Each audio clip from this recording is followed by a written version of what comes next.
You spoke about the film theater as being the secular temple. And as a pastor, I'm very conscious of the fact that when people gather, it becomes a much different experience than sitting down and looking on my phone. What's in the filmmaker's mind when he realizes that what he's producing is not going to be seen and have the impact and the emotional, visceral response of a movie theater versus somebody sitting in their plane and watching it on TV on their little handheld device? Filmmakers are grappling with this now. This became this came up a lot in the past year because of Netflix and Amazon, and those companies have moved very aggressively into film production in a way that is, for a lot of filmmakers, quite encouraging and wonderful, because even 10 years ago, if you were an independent filmmaker and you wanted to get a movie made, you'd have to go through sometimes years of kind of financing it piecemeal, you know, pre-selling different categories of rights until you had enough money to make it, and just constantly sort of selling yourself. Now, with Netflix, you know, they'll write the check and you can make the movie. But the price is exactly what you described. So in the past year, Noah Baumbach made his film, The Meyerowitz Story, for Netflix, and Dee Rees made Mudbound for Netflix, and Errol Morris, a great documentary filmmaker, made Wormwood for Netflix.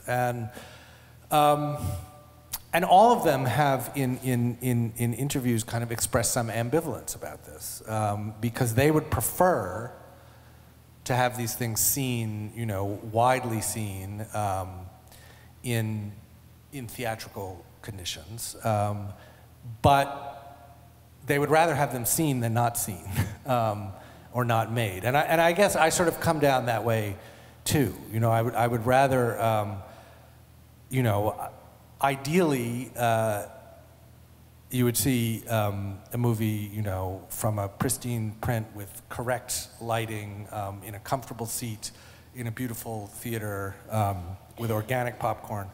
But you know, failing that, if it's a good movie, if you can see it, I'm in favor of that. So I guess I have some ambivalence about that too, because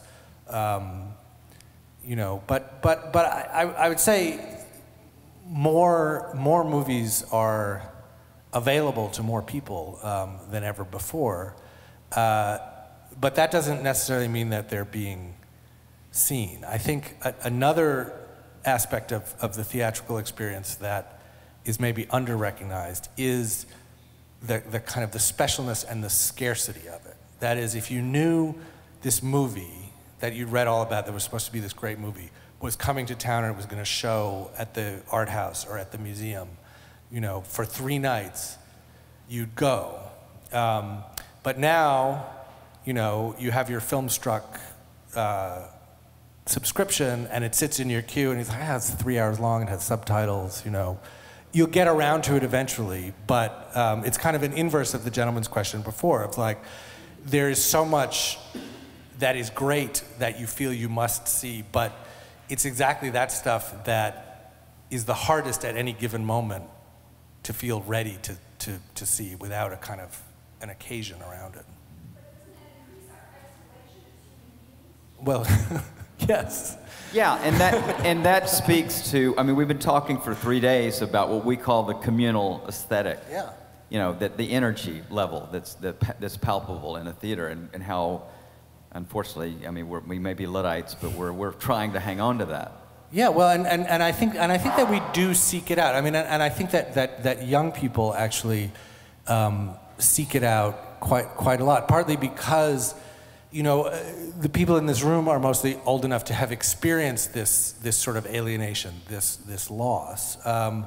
But young people who have grown up without all of the sort of the old stuff that we took for granted and in a way threw away, are eager for it. I mean, it was remarkable last summer, in the middle of everything else, in New York, there was just a kind of a boom of revivals, and there was a particular series at Film Forum in Lower Manhattan of films, New York films from the 70s, and it sold out almost every screening, and it was a lot of kids. It was a young audience, and they could watch. You know, it's not hard to watch Dog Day Afternoon. Like you can stream that. There are DVDs. That's on. It's been on TV. It's not a rarity. But they wanted to go see it, and they wanted to go with their friends. They wanted to have the experience, and then have the conversation afterwards, which is, I think, part of what you're saying too about the isolation. Is like if you're watching, on your laptop or at home,